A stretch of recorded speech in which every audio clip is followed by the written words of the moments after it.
Assalamu alaikum students, I am Nimsha Sir, your on-screen chemistry instructor from tutoria.pk।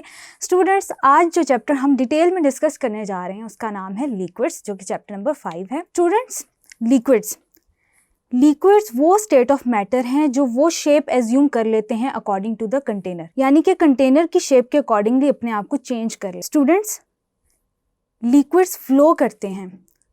कुछ liquids ऐसे भी होते हैं जो सॉलिड से रिजेंबल करते हैं इन particular characteristics and physical properties, जिनको हम चैप्टर के एंड पे डिस्कस करेंगे।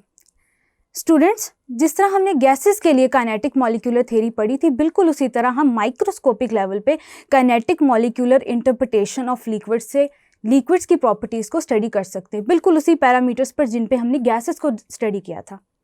सो let's start. Kinetic molecular interpretation of liquids ये कहती है कि liquids possess molecules just like that of gases.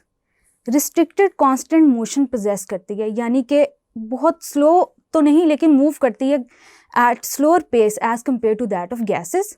Attractive forces ज़्यादा होती हैं जिसकी वजह से ये फ्लो करती हैं और लिक्विड की फॉर्म में एग्जिस्ट करती हैं।